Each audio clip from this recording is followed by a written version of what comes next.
I'm Peanut Tillman. This is Roman Harper, and this is the NFL Player Second Acts podcast. And what's up, man? We good? What's up, man? I'm doing good. I'm just not used to you just using my normal government name, so I appreciate it. Anytime you I like do, to keep you on your toes. Yeah. I'm waiting on some kind of joke, some kind of drum roll. And then when he doesn't do it, I'm like, oh, okay, it was just going to be normal today. All right, good. All right, well, look, anyways, I want to tell all of our followers and listeners to please, anywhere you listen to podcasts or you pick them up, whether it's Apple Podcasts, iHeartRadio, give us a follow, hit like, give us a review, 5-star rating. I'm not asking, I'm telling you. And also tell a friend to tell a friend to tell a friend. Come check us out. This is what we do. We bring in some of the best, and they're all about the second acts and what they're doing. Former players doing amazing things in their lives, pouring into others. Yeah. And tell us who our guest is today, Peanut. An oldie but a goodie. This guy was in my draft class. Drafted in 2003 in the 6th round. Played 7 years in the league as a receiver and a special teamer. 2005 was first team All-Pro, and he made the Pro Bowl on special teams, so that shows how good he was. Mm-hmm. Won Super Bowl with the Giants, Super Bowl 42, and he had probably one of the arguably the biggest plays in that game, and it was one of the NFL's best plays in NFL history. I think playing for New York had a lot to do with that too. I'm not just throwing that out there. It might have. He's a husband. He's got 7 kids. Successful businessman, author, motivational speaker. You can go on and on. Ladies and gentlemen, please welcome David Tyree. Welcome to the show, boss. Man. Made me feel like somebody today. Jersey in the building. Jersey is here. Represent. We in the building, man. What's good, gentlemen? Oh man, he got the Jersey accent, the voice, like it's all that, man. All that energy, man. Yeah. He reminds me of my cousin from the East Coast, dog. It's just like they just have a different talk. They got a good vibe with them, though. Yeah. I like the vibe that you guys have. It's all good. Oh man, it's good to be sitting down with y'all, man. Good to chop it up. Yeah. So we're just gonna get right into this thing. It's been a while. Super Bowl 42. Yeah. Let's get right into it. Let's talk about that catch, man. Like, what was running through your mind? You know, Eli, he comes out, rolls out the pocket, looking, avoids the sack, comes up and just chunks it down the field. Yeah. And who does he see? He sees you. Did he really see him though? He saw you. He saw you. He watched the tape. He saw Did he you. really see you? Or you He thought probably would have phoned it if he knew it was me. Nah. You know what? It's ball, right? It is. It's really ball. It takes you back to like the, little park, whatever, when you just playing kill a man or whatever, however your little childhood ball. That's what it comes down to, is just make a play. So for me, those opportunities come far and few. Like I was one of these receivers where I knew I had more to offer than just special teams, right? But also knew my role, and I relished my role. So having the opportunity to be in position to make the play, that was definitely like a defining moment of validation for somebody like me. Yeah. I was never been like, it's like, I had years where I was the 3rd wide receiver, 4th wide receiver, barely made the team. Mm-hmm. So for me, it was a moment of validation. It was a moment where I felt like everybody, in light of the moment, played above the X and O's, and we got it done. I'm assuming you won a Super Bowl, right? Yeah. You had this amazing game, great catch over, you could say a great defensive player at the time, an all-pro safety, and that's your last game. Like, how does that feel? Yeah, obviously, I had the 2 year. It was like, I never really even told the full story. It's like there was no glory to the ending, meaning like I'm in the height of opportunity. Never had these kinds of opportunities before. Yeah. And maybe about a month after the Super Bowl, I'm sitting down. I go pick up my lotion. I'm already back in the gym. I'm already trying to, make the necessary decisions to build some momentum, and my knee locks up. It wasn't an on-field injury. It was just this, wear and tear, the beginning of the wear and tear and decline. Mm-hmm. And that kind of launched the decline of my career. So I think for me, when I look back at it soberly, in 5 seasons, I had accomplished most of which I never could have even imagined. I wasn't on the radar going into the draft. I didn't go to a All-Star game. I was not on the radar. So to be drafted or just to have the opportunity was something where all I wanted was an opportunity. But to have 5 years in, Giants Rookie of the Year, NFL Special Teams Rookie of the Year, All-Pro, I couldn't have a real complaint. Yeah. So, it's nothing that you look forward to when you talk about the decline and all these things that are out your control. But in relation to what was accomplished in that body of work 5 to 7 years, I was super proud. Now, I was listening to your podcast with your wife. Yeah. Say her name again. I don't want Yeah, Lee Isla. There we go. I have it written down, and it's a doozy. Yeah, I'm very nervous to try. Thank you, Lee Isla. Don't worry, jacked it up the first time I called her. Okay, good.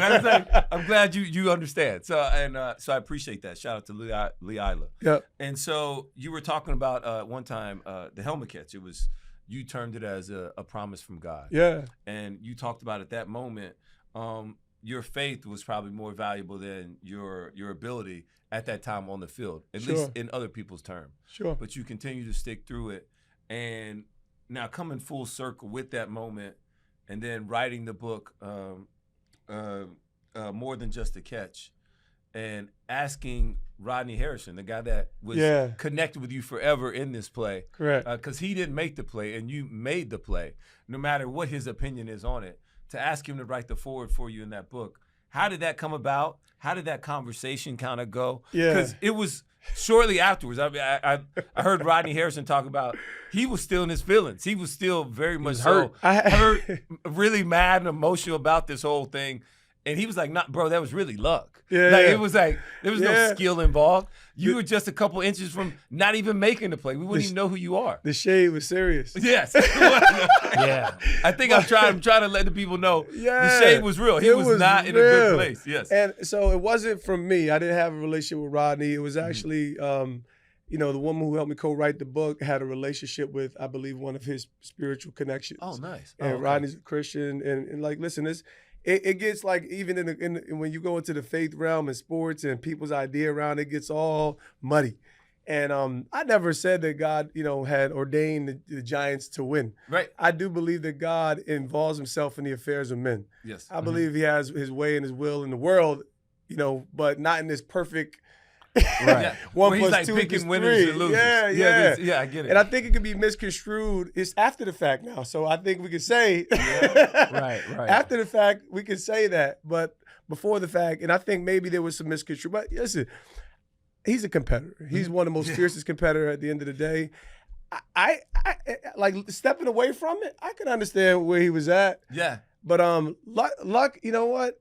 It's all about how you perceive luck. For me, that there was words the night before. There was words at the beginning of the season, prophetic, however you want to call them, that where God sees your desire as a special teams player. The platform you have right now isn't big enough. He's going to make your name great as a wide receiver. Somebody shares that with me in September. Yeah. I'm actually injured. I got a fractured scaphoid. Yeah. I don't know how that's gonna happen because I'm barely making the team. So when you think about those moments, luck is like, dang, you gonna do me like that, dog? This is my one moment, dog. You gonna get a yellow jacket, dog. Let me get my moment. But it was all good. It's all good. Yeah. So would you? Oh, go ahead. Sorry. I totally, completely understand the competitive side of any person who wants to be on the side of a loss, and a loss that is defining. When I hear his side of it, Junior Seau on that team, man.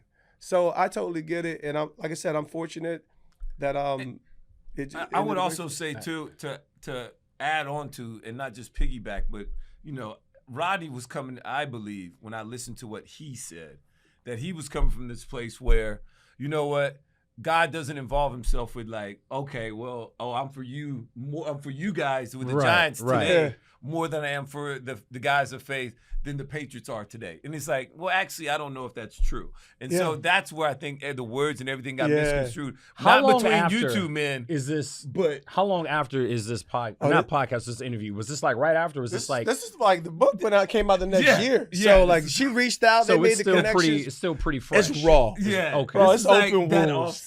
It was like that off-season. So I think he was still hurt. He just wasn't. He was. He said that he actually said that his wife sent him to a dungeon, which she called the dungeon, for like 2 months because he just was not a good person. So no, as a matter of fact, you go back over there until you're ready to come out with a better attitude. The question I'd like to ask Rodney now, though, is how do you feel now about that play? Like if If his mind would change, in my honest opinion, just being a competitor, he's probably still gonna say it was luck. And he probably, and I get, but you know what? I don't even disagree anymore. I used to kind of like.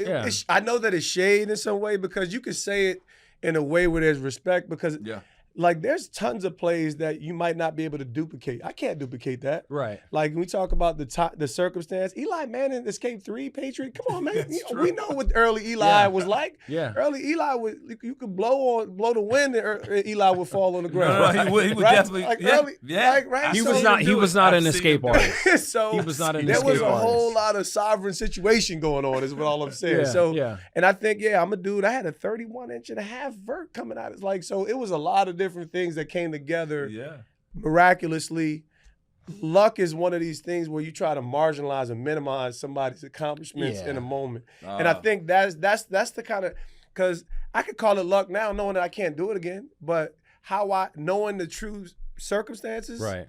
Nah. Let's just. It was a providence. The word I like to use as a spiritual man, you want to call it, is providence, man. Yeah, some things are just appointed for you in life. For sure. Yeah. And I think that based on the journey, there's a moment for everybody. There's a moment of victory, but there's also a moment of defeat. Mm-hmm. A month later, I'm on my journey out.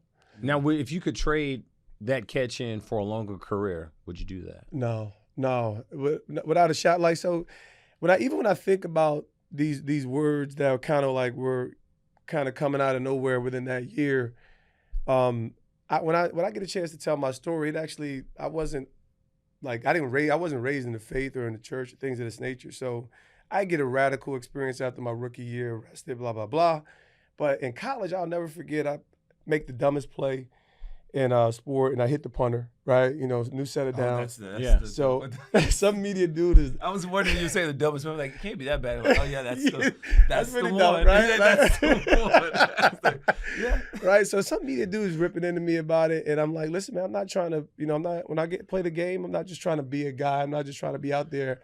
I want to do something great, and I said I want to be remembered. So literally in the article in college, I'll never forget it. It says Tyree wants to be remembered. That's why the helmet catch means so much to me, because I wanted to do something that was a meaningful contribution. And in my own mind, in the way in which I came in as a special teams player, I relished the role. I never imagined I could get paid to play football. Yeah. Like, it was my son being born in college that actually gave me a dream or a vision for the NFL. I was living the dream in college, but I just didn't maximize it. I never felt like I arrived. So just, when I think about the entire life cycle, that's why it means so much to me, and being chosen for a moment where I could be a part of the history of the greatest game ever. Yeah. So in 2004, I know you that was just like a pivotal moment in your life, right? Mm-hmm. I don't know if it was off season or during season, but some off the field, some off season, some off the field activities took place. Out here in the streets, running the streets. Yeah, you got arrested. Yeah, I think you had some weed. I don't know if you were selling. You were still selling. Yeah. You know what I'm saying? You got arrested, went to jail. Yeah. Read the Bible, kind of started probably doing some thinking or, something. Man, it was a radical transformation. It was like arrested and find out I'm having a son one day. 2 weeks later, I'm in the back of a church and I'm never drinking again. I never smoke again. I'm married 3 months later. Yeah. Like, when I'm telling you, it was night and day. Yeah. From who I was to what I became. And it was just, it was a moment of contrition where I knew the life that I was living by my own self. I didn't feel like I was good at life. Like, even though I had arrived to all these exterior, like, I'm at Syracuse, I'm at the NFL, but I'm sitting here, I'm like, I've been the captain of my own ship. Everybody's got a different experience growing up. But I'm the only boy in the crib. I had all the independence and liberty to make all my own decisions. And thank God I didn't hang myself with all that rope. But now I'm in jail. I'm like, man, my cry was just very simple. God, all I know, if I need you, if you allow me to keep my job, I'd appreciate that too. Yeah. It was a very simple, sincere prayer. And next thing you know, I'm a new dude. Mm-hmm. And I was a slave to all of those, we got our vices, it is what it is. Everybody got their own vices, demons, whatever you want. And all the things that I couldn't control or I was subject to, I was now free to be the better man, player, husband. I wasn't married, but I was married 3 months later, and it was liberating. And so it was like night and day, and it changed my life. The failure is feedback, though. Like I think those times are necessary. Love it. Yeah, failure is feedback. I know when we fail, one of the biggest things I try to do is like, all right, what did I do wrong? And then lean into that, and then you try to be better. So it kind of, what I'm hearing you say is it sounds like that was a necessary time for you to be the man that you are today. Yeah. And it's made you, it's helped you. Man, I think that we also got to be honest and say that we get to places where we can't even dig ourselves out, right? And so we talk about this place of help, right? My help came from God in this particular instance, but help often comes from others. God will use others. So whether it's our wives, our significant others, our families, whether it's a call to a hotline, there's moments where you can't, even in your own self-scout, help yourself, right? And I think that those are the moments of honesty and brokenness where we as men, players, immortal athletes, we eventually arrive to just to be honest with our own condition as humans. And so for me, that was just a transformative, like I was one person one day, I was a totally different person the next, and I was free to kind of like become maybe the man that I could have envisioned myself to be.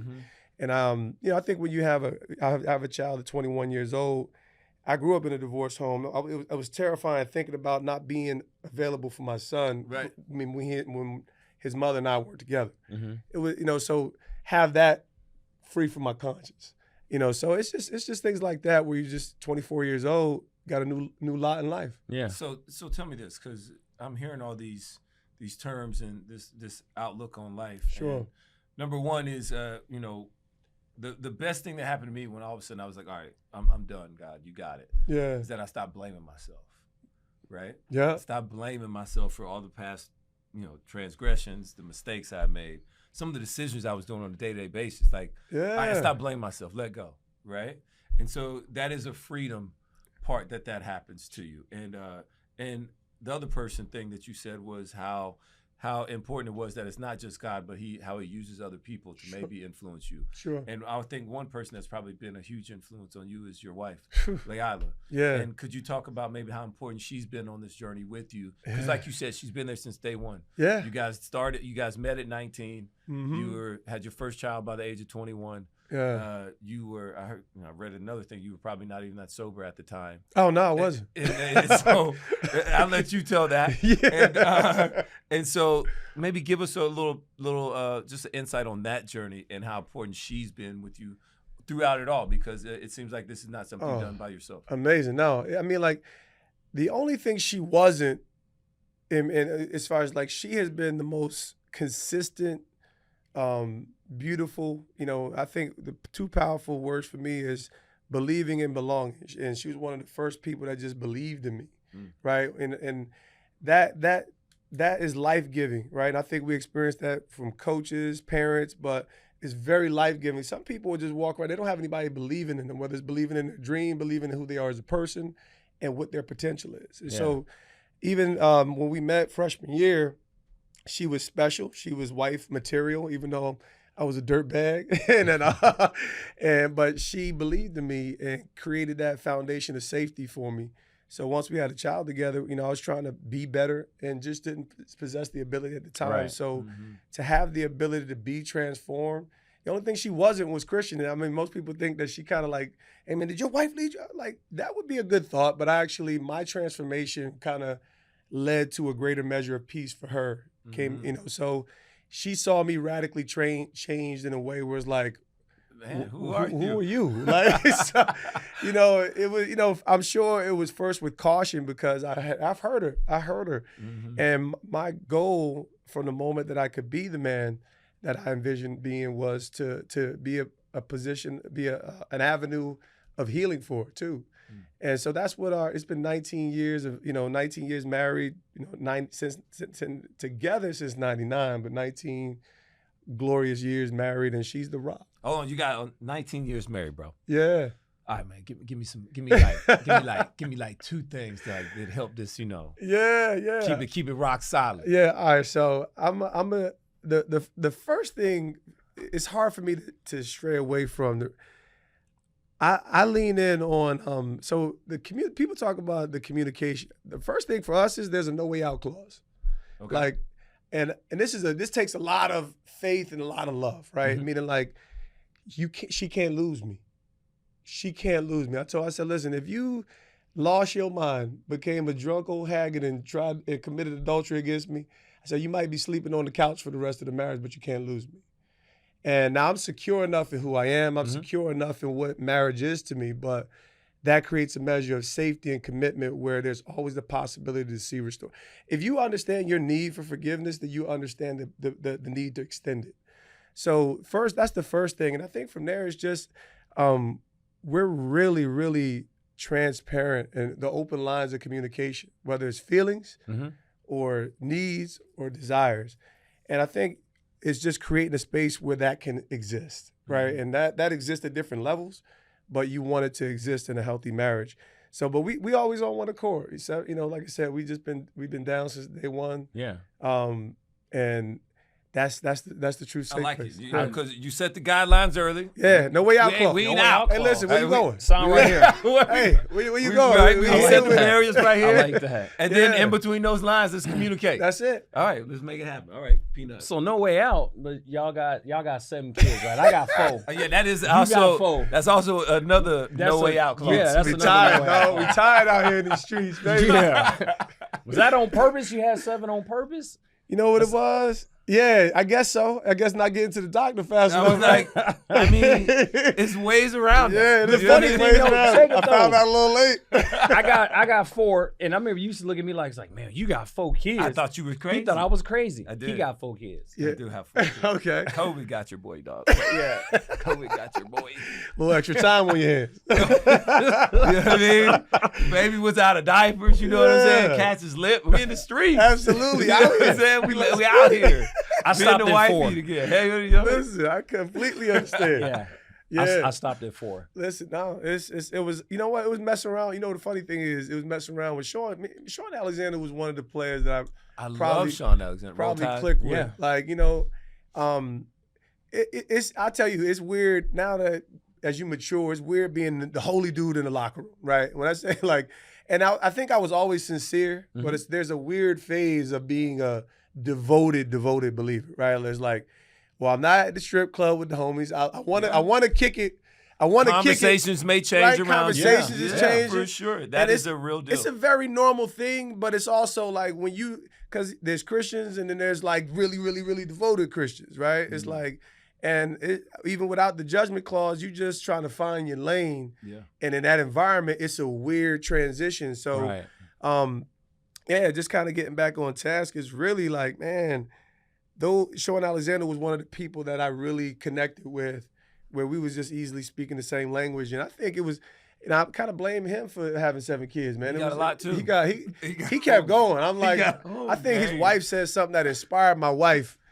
I'm just like, so we just going back in? Well, let's go then, you know? No, so, and then I got to 6 and we got tired. I was like, all right, well, maybe we should reconsider, you know, this just open season situation.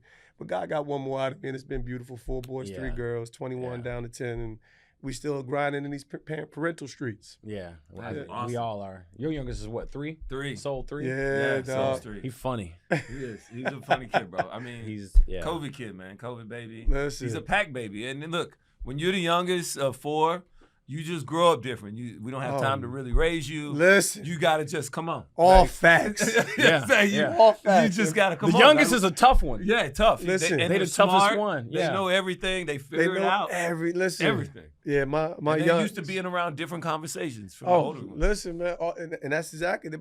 I got my youngest is 10, but she the boss, baby. It's like she got it the easiest, but like our parenting is pretty swift. You know, like it's not really they can't really wiggle in and out. It ain't much leeway, but we definitely tired on these discipline streets. You know, like we've been disciplined for a long time. You let stuff go. Yeah, With like- the 4th one, you just like, Tired. I'm tired. I'm good. Like, just, Come on, so man. do your older ones be like, Yeah. Dad, you never would have let me do that. My boys, Why they you- like, why you let 'em do lacking. that? They like that. You It's like, like you yeah. slipping. Yeah, It's yeah. like, My I'm oldest tired. 21 to 18, so I got men in my house now. Actually, my oldest is in the Air Force. So it's bugged out where they looking at us like, man, y'all slipping up. But at the Get same that all the time. yeah, I think you know they get there's some non-negotiables when it comes to discipline, if you want to call it that. But and it's really just care, right? I use the word discipline because discipline isn't always spanking and things of that nature. It's just giving them the right correction. But it's a lot of love too. I think we've grown as parents to understand the ebbs and flow and what's necessary. You don't have to like be all up on that. Yeah. I think that's really cool. And another thing I think is really cool is that you and your wife also are in some business ventures together. Yeah. So handling that part of it as well. You have the clean catch or healthy catch. Yeah. The juice bar that you guys are invested in and that you do, and also Catch the Moment podcast, the one that I was listening to you earlier about, and kind of reference. So maybe how do you guys navigate that as well? The marriage, the businesses. I think I love the fact that you're both all in. Yeah. Like we ain't going nowhere. Like we really ain't going nowhere. We all we got. We tied to it. we tied. We've done life together. I think my truest passion, I invested a lot of time into my spiritual growth throughout my playing. So my transition was solid because I was firm in my identity. And we talk about these second act experience. Everybody has this bridge of who am I, and what am I good at? I think the what am I good at part was challenging, but I was firm in who I was. So, I found my way back into player development, player engagement. And I was there up until 2020. And now it's just, I guess it was just time to kind of stand on my own once that phase and that season of service was done.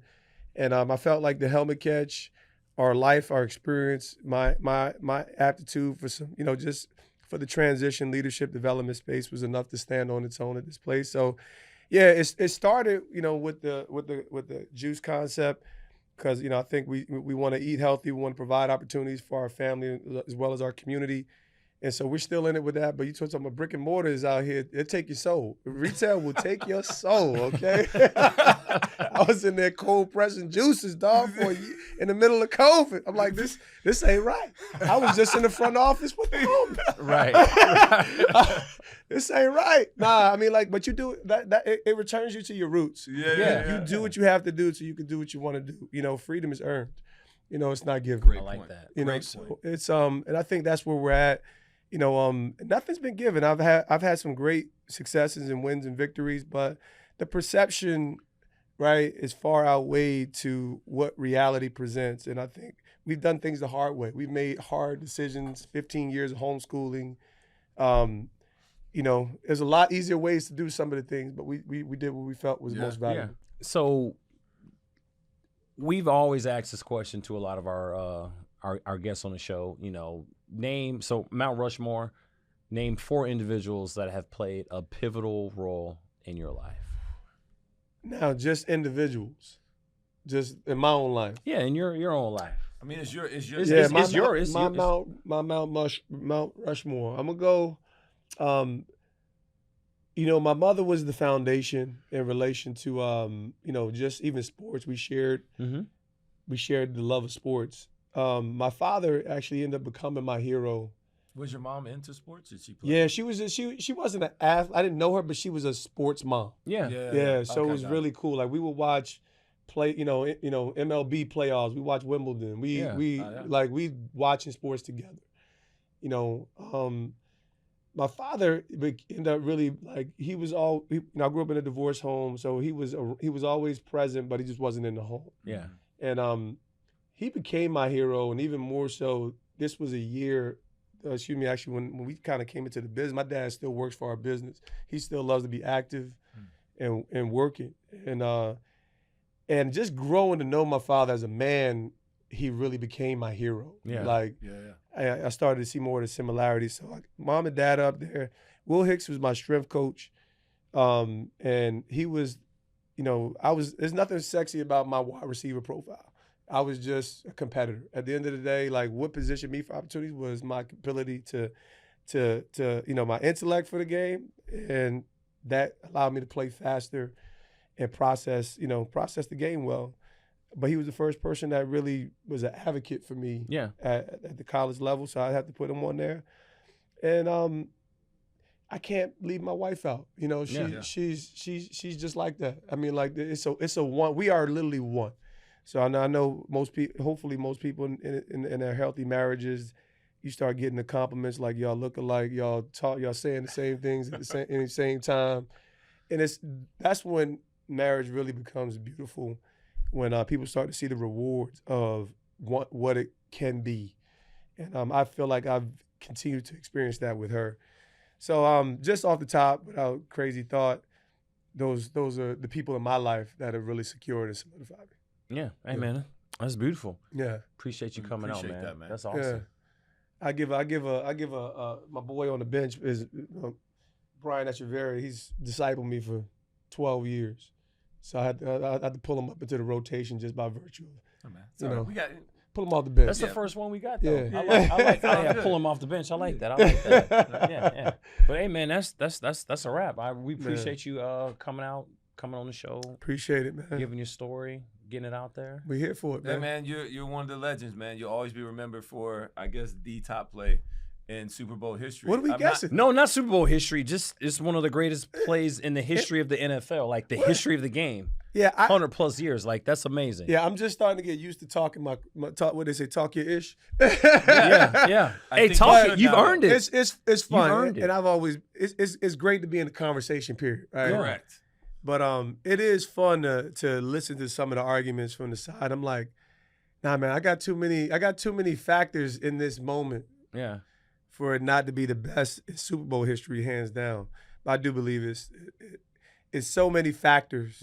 Undefeated Patriots. Yeah. Who the characters are involved. Yes. It was just so many amazing factors. The play itself. Eli makes a play. I make a play. So yeah, man. Like, you know, we got to close up the arguments. Nah, it's all good. I appreciate y'all having me. Good. Hey, that's what's up. American sports, we love an underdog, baby. I love it. I'm Peanut. That's Roman. That's David. And that was my phone. That's the NFL Player Second X podcast, and we out.